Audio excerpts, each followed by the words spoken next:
Bismillahirrahmanirrahim. Assalamualaikum warahmatullahi wabarakatuh. A'udzubillahi minasyaitonirrajim. Bismillahirrahmanirrahim. Wal asri innal insana lafi khusrin illal ladzina amanu wa amilus solihati wa tawassaw bil haqqi wa tawassaw bis sabr al-ayah.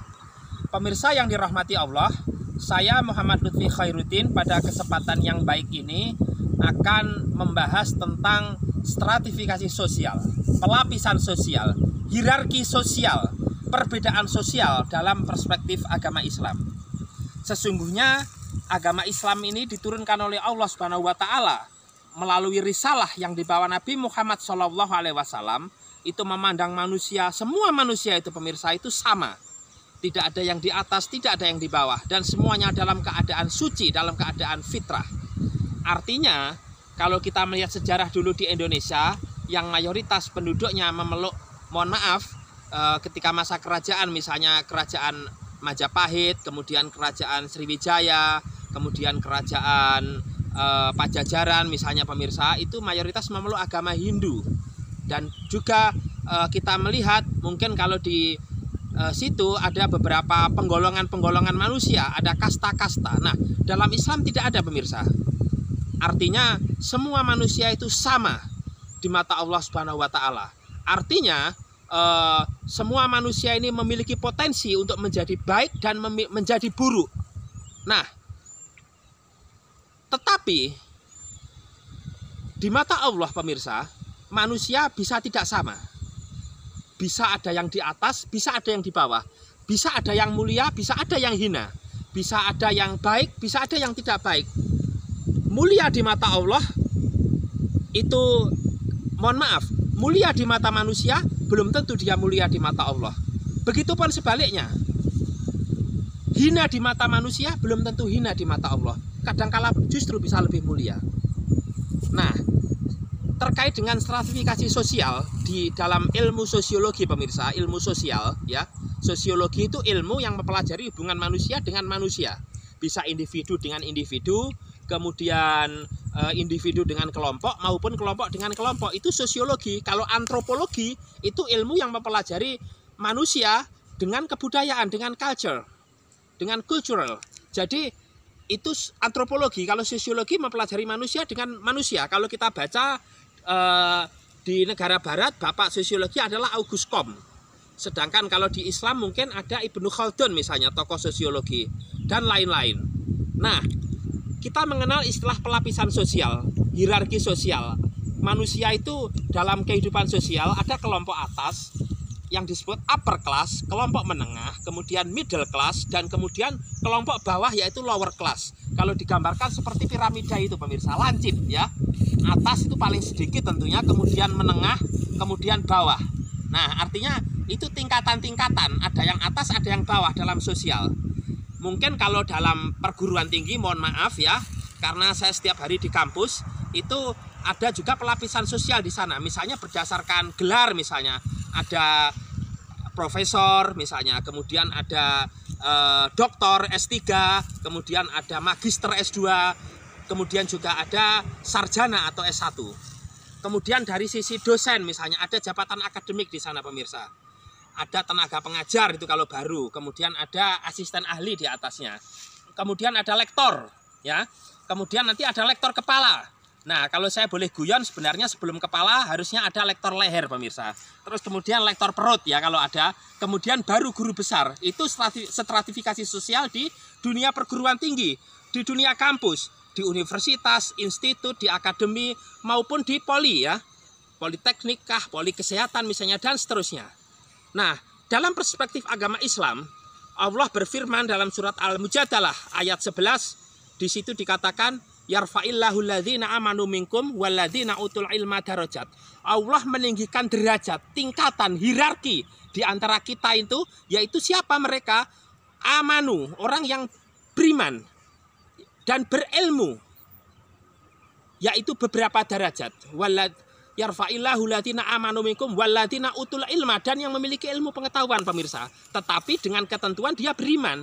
Jadi berilmu dan beriman, beriman dan berilmu. Kalau beriman saja tidak berilmu, maka di situ bisa dikatakan dia tidak, nilai ibadahnya tentu beda, beribadah tanpa ilmu.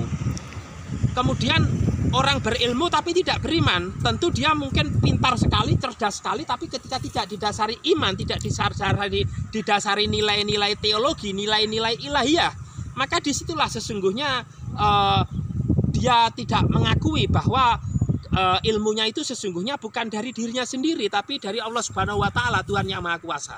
Maka ini satu kesatuan ketika beriman dan berilmu ini ketemu, sebagaimana firman Allah dalam surat Al-Mujadalah tadi, potongan suratnya, yarfa'illahu ladina amanu minkum waladina utul ilma darajat. Allah meninggikan derajat beberapa di antara kita, orang yang beriman dan berilmu. Maka disitulah kita mendapatkan kedudukan yang mulia. Sekali lagi dengan catatan kita tidak sombong, kita tidak memiliki sifat takabur, sifat sombong dan ujub membangga-banggakan diri dengan merendahkan orang lain. Maka ketika ada sifat itu maka akan hilang semuanya. Dan yang perlu pemirsa ketahui bahwa perbedaan yang Allah ciptakan di muka bumi ini sesungguhnya sunatullah pemirsa. Mungkin kita berpikir kenapa Allah kok tidak menciptakan manusia itu semuanya sama, misalnya warnanya sama, bahasanya sama, bangsanya sama, negaranya sama, sukunya sama, agamanya sama, dan mungkin semuanya sama, barangkali pakaiannya juga sama. Itu tidak indah pemirsa. Karena ini dunia ini kan colors, berwarna. Jadi bukan hitam dan putih, bukan hanya black and white ya. Black and white nanti di alam barzah, di akhirat. Tetapi dunia itu isinya ya ini berwarna. Adunya laibun walahwun. Di Al-Quran juga bahwa dunia ini permainan dan senda gurau pemirsa. Karena perbedaan ini sunatullah. Sebagaimana firman Allah yang sangat terkenal dalam surat Al-Hujurat ayat 13. Di situ dijelaskan, a'udzubillahi minasyaitonirrajim, bismillahirrahmanirrahim. Ya ayuhan nas, inna khalaqnakum min dzakari wa untha wa ja'alnakum syu'uban wa qabaila lita'arafu. Inna akramakum indallahi atqakum, innallaha alimun khabir. Hai sekalian manusia, sesungguhnya kami Allah menciptakan kalian ini laki-laki dan perempuan, kemudian berbangsa-bangsa, bersuku-suku. Mungkin kalau dikembangkan itu berbagai bahasa, berbagai ras, suku, agama, dan seterusnya. Itu tujuannya adalah lita'arofu, untuk saling mengenal, untuk saling kita itu berbagi pemirsa kepada yang lain, itu bertukar pikiran, bertukar pandangan. Kalau sama maka tidak ada diskusi di sana. Tetapi Allah menyatakan inna akramakum indallahi atqakum. Yang paling mulia di antara kamu, walaupun tadi saya jelaskan manusia itu sesungguhnya sama, tetapi di mata Allah bisa beda. Yang paling mulia adalah atqakum, orang yang paling bertakwa. Mudah-mudahan kita bisa menjadi manusia yang bertakwa, karena itu kedudukannya paling tinggi pemirsa. Kalau saya kembalikan ke dunia perguruan tinggi tadi, level profesor itu, level guru besar, orang yang bertakwa dalam Islam. Siapapun dia. Artinya bertakwa di sini kalau secara definitif, yang paling mudah mungkin kalau kita bicara secara etimologi, yaitu orang yang takut kepada Allah, khasyatullah, kemudian imtithalul awamir, menjalankan perintah Allah, wajidina bunawahi, dan kemudian juga menjauhi larangan-larangan Allah. Nah, kemudian definisinya bisa pemirsa kembangkan sendiri tentang ketakwaan di situ. Kemudian orang yang beriman pemirsa dan bertakwa, kalau digabungkan tadi itu dengan Al-Mujadalah ayat 11 dengan Al-Hujurat ayat 13, tentu beriman, berilmu, dan bertakwa itu akan lebih klop menjadi satu. Kita akan menjadi manusia yang super sesuai tugasnya, baik sebagai hamba Allah yang ditugaskan beribadah kepada Allah, maupun tugas yang kedua sebagai khalifah, pengelola, pengatur di muka bumi ini pemirsa. Kita ini yang diamanai oleh Allah Subhanahu wa Ta'ala. Karena Allah berfirman dalam surat Ali Imran ayat 190 sampai 191, ketika kita beriman, kemudian berilmu, bertakwa, maka kita menjadi insan yang namanya ulul albab. Ya, sebagaimana firman Allah dalam surat Ali Imran ini ayat 190 sampai 191. Ulul albab pemirsa. Orang yang senantiasa itu berzikir, berfikir atas kebesaran Allah Subhanahu wa Ta'ala, kemudian juga diiringi dengan action, dengan aplikasi, beramal soleh kepada sesama manusia, tidak pandang suku, agama, golongan, ras, bangsa, dan seterusnya. Yang kesusahan dibantu, kemudian yang kesulitan diringankan, kan begitu pemirsa. Dalam surat itu dijelaskan oleh bunyinya sedemikian, a'udzubillahi minasyaitonirrajim, bismillahirrahmanirrahim. Inna fi khalqis samawati wal ardi Wakhtilafil laili wan nahari la ayatil liulil albab. Sesungguhnya dalam penciptaan inna fil khalqis samawati wal ard, dalam penciptaan langit dan bumi, kemudian wakhtilafil laili wan nahar, dan perputaran atau pergantian rotasi bumi pemirsa, dari malam menjadi siang, siang menjadi malam, lain menjadi nahar, nahar menjadi lail. Di situ adalah la ayatil liulil albab. Itu dipikirkan dan menjadi tanda seorang yang ulul albab tadi. Ulul albab, orang yang beriman, berilmu sekaligus bertakwa. Siapa mereka? Allah lanjutkan di surat Ali Imran ayat 191, yaitu alladzina yadhkurunallaha qiyaman wa qu'udan wa ala junubihim wa yatafakkaruna fi khalqis samawati wal ard. Rabbana ma khalaqna hadza batila subhanaka faqina adzabannar. Yaitu orang yang senantiasa memikirkan penciptaan Allah, baik atau berzikir kepada Allah pemirsa, berzikir, berfikir, baik dalam keadaan yadhkurunallaha qiyaman, dalam keadaan berdiri, wa qu'udan, duduk misalnya, ala junubi mungkin berbaring, itu senantiasa memikirkan penciptaan Allah Subhanahu wa taala, bahwa Allah menciptakan itu adalah Rabbana ma khalaqta hadza batila, tidak ada yang sia-sia di sana.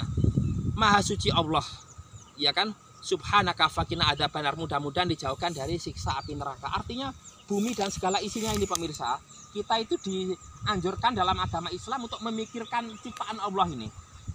Sungguh indah ciptaan Allah ini, manusia tidak akan mampu. Bahkan pohon-pohon seperti ini pemirsa, daun-daun, apakah kita mampu untuk menumbuhkan ini? Kalau menanam ya, tapi yang menumbuhkan siapa? Allah Subhanahu wa taala. Artinya manusia tidak akan mampu, karena ini di luar kemampuan manusia. Bahkan daun yang jatuh pun itu atas izin Allah Subhanahu wa taala. Sebagai sang pencipta, kita diharapkan untuk memikir ciptaannya dan bukan memikirkan zatnya pemirsa. Allah itu kalau kita pikirkan zatnya tidak boleh. Allah itu bentuknya seperti apa sih? Nah, Allah memiliki sifat yaitu mukhalafatu lil hawadisi, tidak menyerupai makhluk. Iya kan? Jadi Allah juga berdiri sendiri, qiyamu binafsihi. Artinya kita nggak boleh memikirkan zatnya. Allah qidam, juga maha dahulu. Siapa yang mendahului Allah? Tidak ada. Ya kan? Maha awal, al-awal, dan maha akhir juga. Jadi kita tidak akan kuat, otak kita, logika rasional kita itu pecah pemirsa kalau memikirkan zat Allah. Tapi kita diharapkan memikirkan ciptaan Allah yang begitu indah ini. Daratan, kemudian juga lautan, pegunungan, ya. Dan ini semua menggambarkan kekuasaan Allah Subhanahu wa taala. Allahu Akbar, Allah Maha Besar.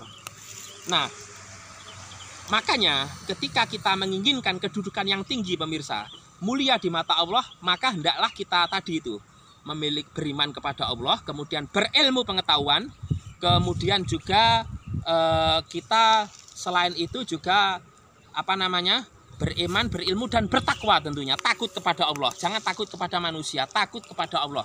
Karena Allah senantiasa melihat kita, memonitoring, mengawasi kita, mengkontrol kita pemirsa. Dan Allah adalah yang menguasai hari pembalasan. Karena itulah tentu walaupun dalam Islam semua manusia itu diciptakan sama, kedudukannya sama, tidak membawa dosa begitu. Tetapi pada hakikatnya ketika kita tadi membahas dalam perspektif Islam, baik di mata Allah, di mata manusia, ternyata ada stratifikasi sosial di sana kedudukannya. Karena itulah kita hendaknya tadi itu kalau mau tinggi pemirsa, beriman, berilmu, dan bertakwa. Tetapi jangan kemudian kita itu mengeluh misalnya. Namanya dunia, ada senang, ada susah, ada bahagia, gembira, ada sedih, duka cita, ada kaya, ada miskin. Ada orang yang kemudian hidupnya itu serba berkecukupan, ada yang kekurangan pemirsa. Itu bukan berarti kemudian kita nanti itu ingin baik terus, kemudian setelah kita berusaha, berikhtiar, bertawakal, ternyata hasilnya kita tidak ada, kemudian kita mengeluh. Itu tidak boleh justru. Nanti namanya putus asa. Allah melarang kita berputus asa. Wala tayasu mir rahmatillah. Janganlah kamu berputus asa dari rahmat Allah. Jadi SOP-nya itu ya berusaha, kemudian bertawakal begitu pemirsa. Dan jangan lupa niat begitu, diniati ibadah. Karena sesungguhnya dalam Islam pun sesungguhnya manusia itu bisa tidak sama kalau memiliki predikat tadi itu, beriman, berilmu, dan bertakwa. Maka akan klop menjadi manusia yang ulul albab. senantiasa memikirkan kebesaran Allah, baik ketika berdiri begini, duduk, berbaring, dan seterusnya. Kemudian memikirkan proses penciptaan bumi ini dalam Al-Quran itu sitata ayam 6 hari misalnya. Kemudian Allah sumastawa fil arsy itu kita pikirkan betul itu, supaya disitulah sesungguhnya benih-benih kita bisa menjadi insan yang ulul albab ya.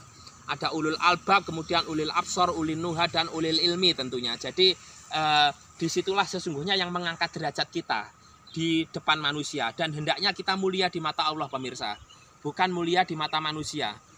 Karena kalau kita mungkin merasa di hadapan manusia kita hina, asal kita tidak hina di hadapan Allah. Buat apa kita mulia di depan manusia tapi ternyata kita hina di depan Allah Subhanahu wa taala.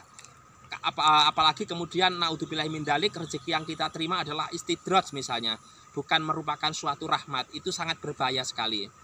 Dan yang terakhir yang bisa saya sampaikan kepada pemirsa, bahwa pelapisan sosial dalam Islam ini bukan berarti kemudian Allah itu membeda-bedakan hambanya, tapi itu tergantung ikhtiar usaha kita pemirsa, sebagai seorang hamba, sebagai seorang khalifah. Karena kita dibekali fisik jasmani yang sempurna seperti ini, alhamdulillah. Tetapi bagi pemirsa yang kemudian jasmaninya merasa tidak lengkap, kekurangan begitu, itu adalah ujian dari Allah Subhanahu wa taala. Segala sesuatu pasti ada hikmahnya. Tidak ada yang tidak ada. Mudah-mudahan yang saya sampaikan ini bermanfaat. Kurang lebihnya mohon maaf. Ihdinas siratal mustaqim. Wassalamualaikum warahmatullahi wabarakatuh.